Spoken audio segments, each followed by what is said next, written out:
Ladies and gentlemen, welcome back to the channel. May look like I'm a little bit closer to the camera than usual. That's because that is actually the case. I have changed the setup just a little bit. You guys are a little bit closer to me, so also changed a little bit of a lens on the camera that I'm using, so be a little bit more intimate, right? Happy Sunday when this is being recorded.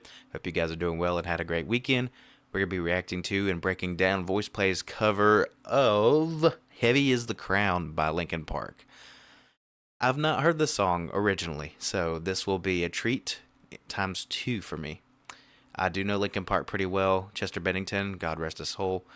He is not with us now, but he was one of the greatest singers to ever sing in this genre of music, and we always ought to pay our respects to him because he had a rough life and he still made the best of it regardless. So without further ado, we are going to jump into what Voiceplay has for us in this cover today. So if you guys enjoy the content, I appreciate a like, drop a comment down below, and I'll tell you who I am and what I'm about after the video, so that way we can just jump right into it without any other further shenanigans. And sorry for punching the mic there.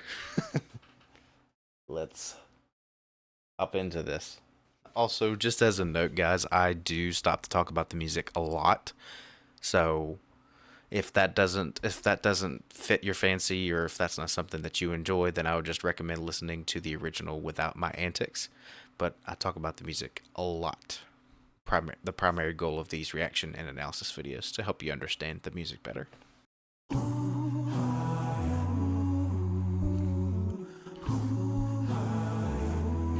Who hi you? Okay.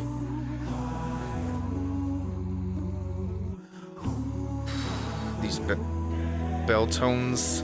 It's pouring in, you're laid on the floor again. Oh crap, this is gonna be really good. I can already tell this is gonna be really good. I gotta back it up a little bit. So we've got some bell tones going on here. Dum dum dum dum.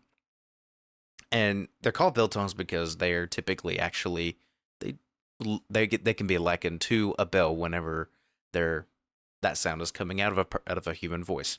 Dum. So it's like it has a little bit of emphasis on the front of the note, and then it just kind of fizzles out. Dum dum dum. So that's bell tone. Let's see what else they've got going on here for consonants.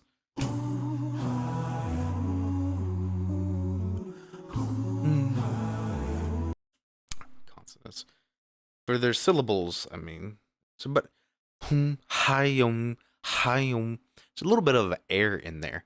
I think it's a really cool little choice, especially to kind of start the song off with a nice little hushed piece here. And I also forgot to make this full screen. Anyways, so yeah, it introduces a little bit of air into the sound, and it gives this sense that it's a little bit more hushed, a little bit more whisper-like. And it gives the song somewhere to go, right? You're not just starting out right out of the gate at a really intense point. Love these chords. B1 from Jeff in the back. That was a D D D D D da. Pretty sure that was a subharmonic there. Let's listen. D1 subharmonic.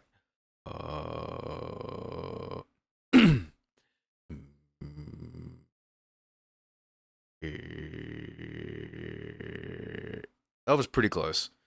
But yeah. D1 sub from Jeff there, and it was actually not one of those really punchy, powerful subs.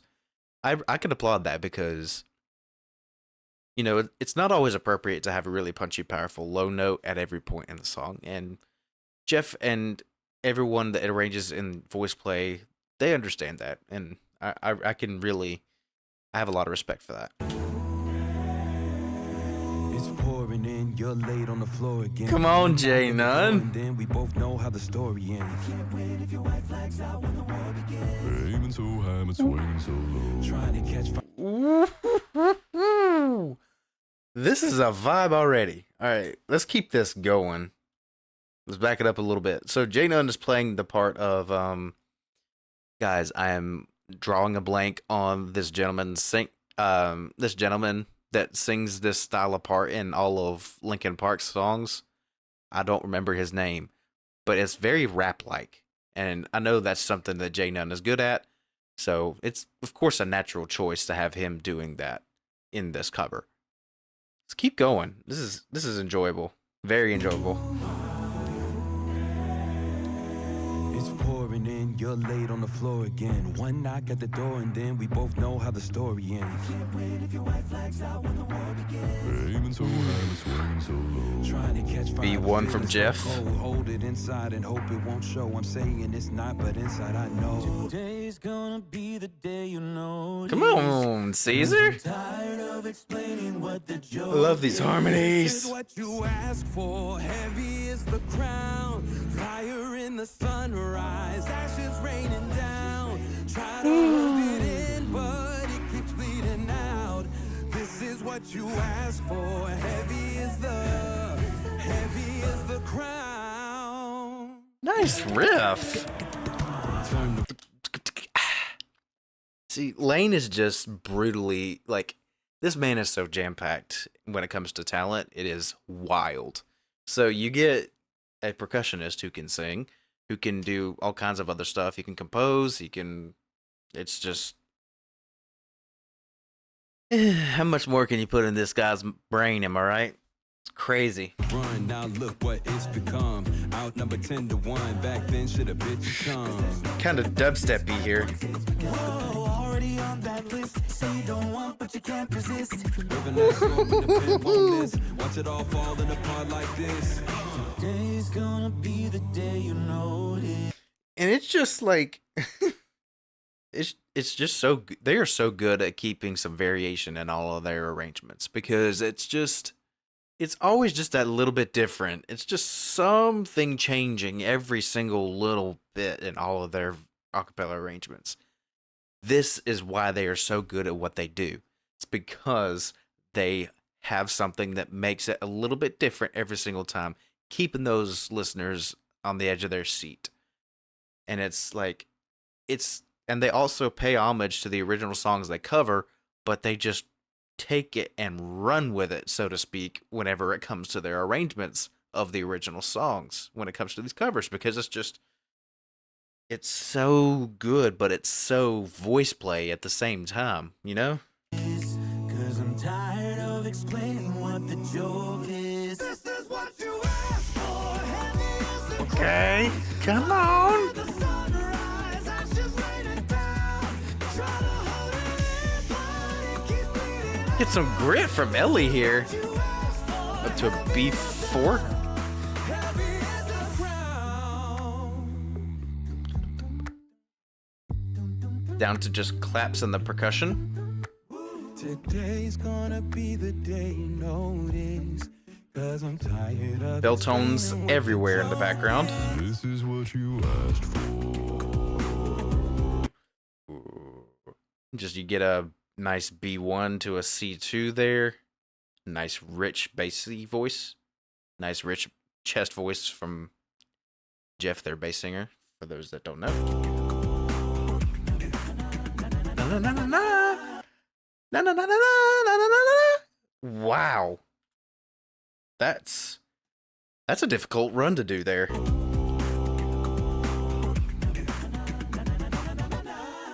This is what you asked for. Okay, hang on. There's something else to chat about here. We got a bass slide.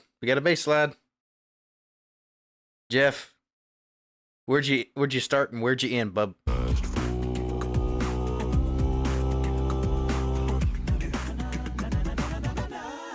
This is what you asked. Probably started at that B1 in a growl and did a growl slide. That is such a smooth glide. And it sounded like he bottomed out at probably a B0 somewhere. That was a really rich growl slide. This is what you asked for. You're so subtle. Oh, these chords! These chords! Wow! Okay, hang on. I'm not even going to try to break these chords down, but wow, you need to listen to the crunch in the sound there. It's just like, ooh, it's got you just like, it's not quite cringing, but it's like, ooh, it almost sounds bad, but then it like resolves, and then it's like just giving some more tension to the music, and it's awesome. This is what you asked for. Crunch. That is next level crunch, and then they resolve. It's just like, it's amazing. So, I'm not really gonna go into the chords in themselves, but I will explain one thing about the two chords right here. I'll show you. That chord to that chord, that jump. What happens there is that Jeff Castellucci jumps from a B2 or B1 to C2, and that's only those notes are only a half step apart. So it creates this really dissonant bass part. Like he changes the root of the chord to a C2 instead of a B1, but pretty much everything else in the chord stays the same. That is super dissonant and crunchy. And then it's just like everyone else maintains like their same notes. This is what you asked for.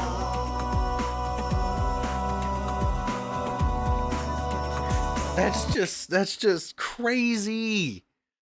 The sound that comes out of that specific chord with everyone else singing the notes that they're on, it's like next level music and next level genius. Oh, I'm really enjoying this.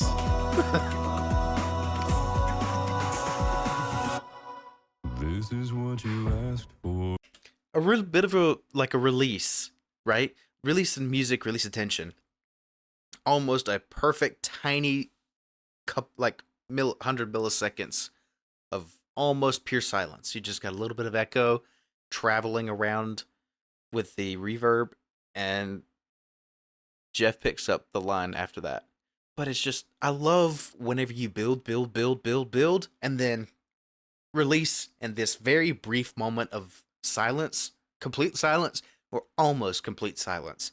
It's just like, it's like a roller coaster effect, right? You're just like, you're waiting to crest the ridge of that next hill, and it's just you're on the edge of your seat. For heavy is the crown, fire in the sunrise, ashes raining down. Try to hold it in, but it keeps bleeding out. Ooh, these chords. This is such a full sound that they're creating here with just filling out all these notes within these chords. Obviously, these are multi-tracked at this point because I hear you can't just have 5 voices. Like, if they're going to be just like a virtual group only at this point, obviously they're together, but they don't really tour. So if you're not going to tour, then you could totally take advantage of that and multi-track. Add multiple copies of other people's voices in there to create a more full, intense sound. A more round, incredible musical sound, because you're not performing it live, so what does it matter that you use an extra copy of yourself to sing a different note, right? And it's so great. There's just no other way to explain it.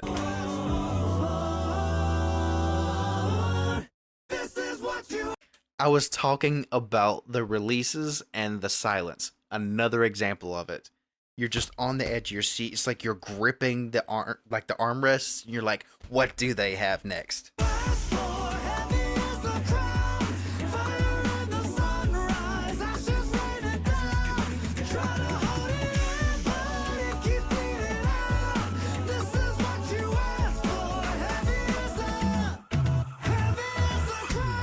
Ooh, that section. Okay, hang on. Boom, boom, boom, boom, boom, boom.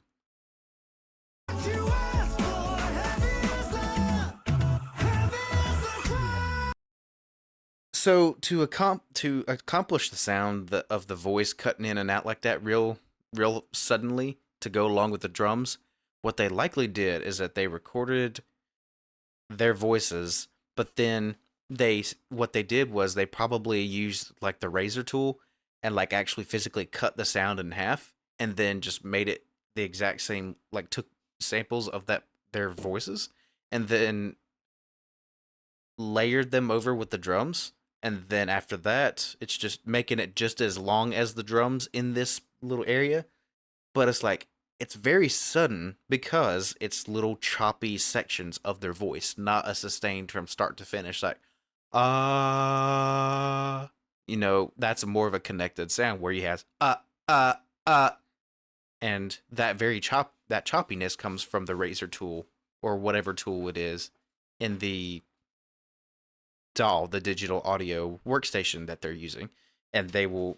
It's like I said, they'll just stitch it together to go That's what it sounds like, but it's way cleaner because it's stitched together with software.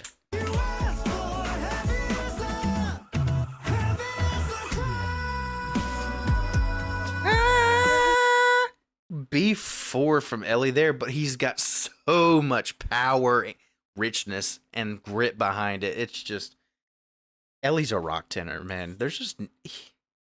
That's where his voice lies, and he's so good at what he does.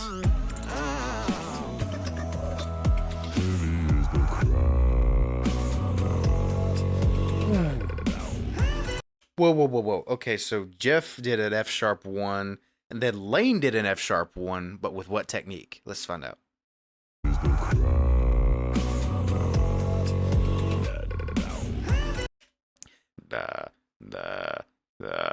Sounds a lot like inhale bass that Lane uses to reach that note.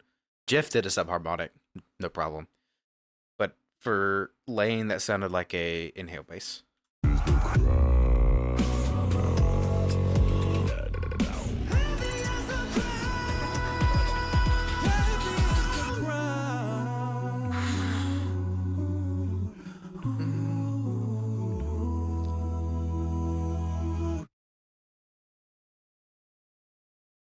And Heavy is the crown of being such a talented a cappella group.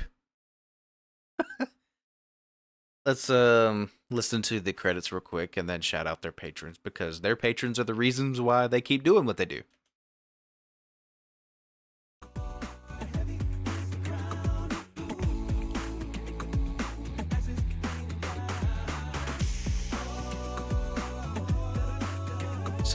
So catchy, man. So much fun.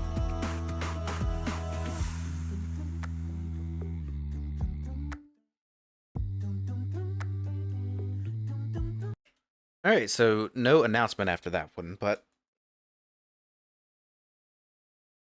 wow. I